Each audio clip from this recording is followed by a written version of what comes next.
Assalamualaikum warahmatullahi wabarakatuh. Perkenalkan, nama saya Faiz Aldrida Ardian dengan NIM 114240454 dari jurusan Rekayasa Pertanian. Pada kesempatan kali ini, saya ingin membahas tentang tugas besar pada mata kuliah Tata Tulis Karya Ilmiah. Dari penelitian yang kelompok kami sudah lakukan, kelompok kami mengangkat topik dengan judul Persepsi Mahasiswa Terhadap Golden Rice sebagai Konsumsi Harian Berbasis GMO di Indonesia. Pertama, saya akan menjelaskan latar belakang yang kami miliki. Padi atau Oryza sativa merupakan bahan pangan pokok di Indonesia dan Asia, dengan prediksi konsumsi beras pada tahun 2024 sebesar 93,15 kg per kapita, tetapi menurun sedikit pada tahun 2025 dan 2026 menjadi 92,4 kg per kapita. Namun, pertumbuhan penduduk 1,25% per tahun meningkatkan total kebutuhan beras. Ledakan populasi global mendorong kebutuhan pangan 70% lebih banyak pada tahun 2050, yang sulit dipenuhi secara konvensional. Solusi yang diusulkan adalah tanaman transgenik seperti golden rice yang direkayasa untuk menghasilkan beta-karoten, yaitu provitamin A, guna mengatasi kekurangan pangan.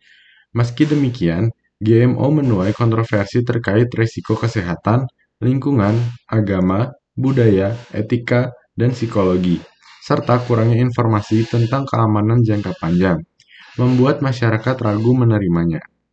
Indonesia sebagai pengimpor GMO perlu meneliti persepsi masyarakat, khususnya mahasiswa, terhadap golden rice, karena mahasiswa dapat menjadi agen perubahan dalam menyebarkan pemahaman ilmiah. Penelitian ini bertujuan memahami persepsi mahasiswa terhadap konsumsi golden rice untuk mendukung ketahanan pangan dan penerimaan produk GMO di masyarakat. Selanjutnya, kami memiliki rumusan masalah, yaitu bagaimana persepsi mahasiswa terhadap produk pangan berbasis GMO seperti golden rice di Indonesia. Selanjutnya, bagaimana persepsi mahasiswa terhadap keamanan produk pangan berbasis GMO sebagai konsumsi harian. Dan yang terakhir adalah bagaimana tingkat penerimaan mahasiswa terhadap golden rice sebagai solusi ketahanan pangan berbasis GMO di Indonesia. Kami juga memiliki tiga tujuan penelitian yang sejalan dengan rumusan masalah yang kami miliki, yaitu mengetahui persepsi mahasiswa terhadap produk pangan berbasis GMO seperti golden rice di Indonesia, mengetahui persepsi mahasiswa terhadap keamanan produk pangan berbasis GMO sebagai konsumsi harian. Dan yang terakhir adalah mengevaluasi tingkat penerimaan mahasiswa terhadap golden rice sebagai solusi ketahanan pangan. Berikut ini adalah metodologi dan teknik penelitian yang kami gunakan untuk melakukan penelitian kami. Metode yang kami gunakan adalah metode kuantitatif, di mana metode ini menggunakan pendekatan penelitian yang menggunakan data numerik dan analisis statistik untuk menguji hipotesis, mengukur fenomena, dan menjelaskan hubungan sebab akibat. Metode ini juga menekankan sifat objektivitas, pengukuran yang terstandarisasi, dan juga generasi hasil penelitian. Dan berikut adalah dua teknik penelitian yang kami gunakan. Yang pertama adalah studi literatur.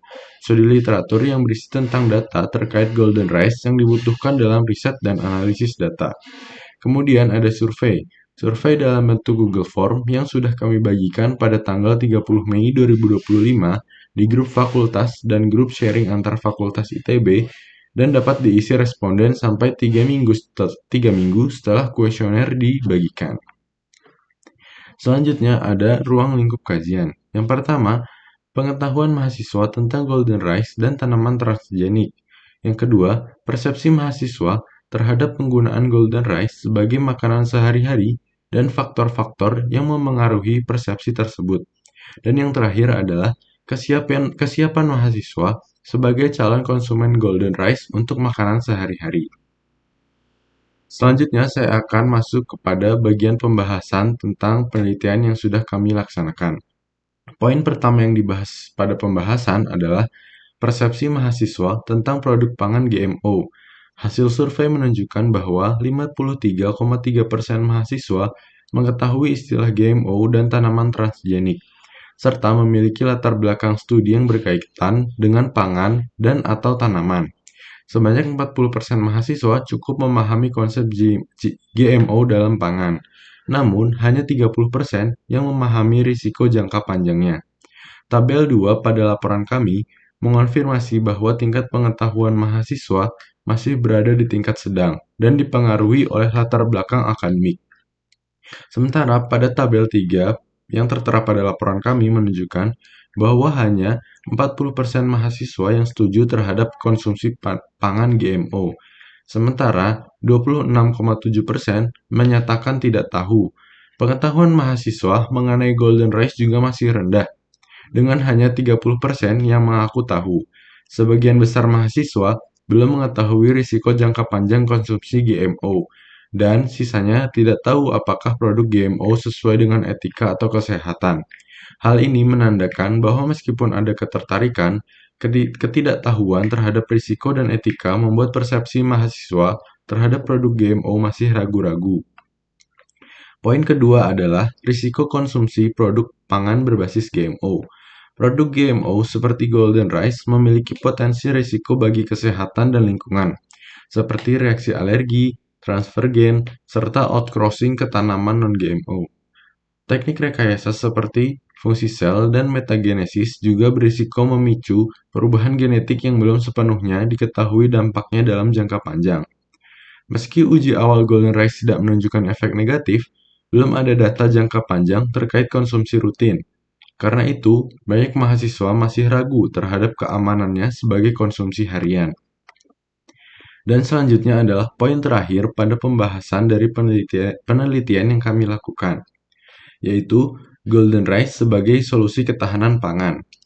Golden rice sendiri berpotensi mengatasi kekurangan vitamin A di negara berkembang, termasuk Indonesia. Mahasiswa sebagai responden cukup terbuka, dengan 83,3% menyatakan berminat mengonsumsinya dan 53,3% setuju menjadikannya konsumsi harian. Namun, saat disodori informasi risiko jangka panjang, minat menurun menjadi 43,3%. Sebagian besar mahasiswa menyadari pentingnya edukasi tentang GMO, menunjukkan bahwa penerimaan golden rice masih tergantung pada informasi yang jelas dan transparan.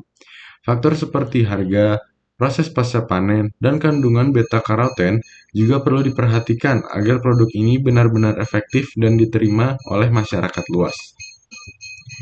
Setelah membahas pembahasan yang kami miliki pada penelitian kami, berikut adalah 3 kesimpulan yang menjawab tujuan penelitian kami di awal.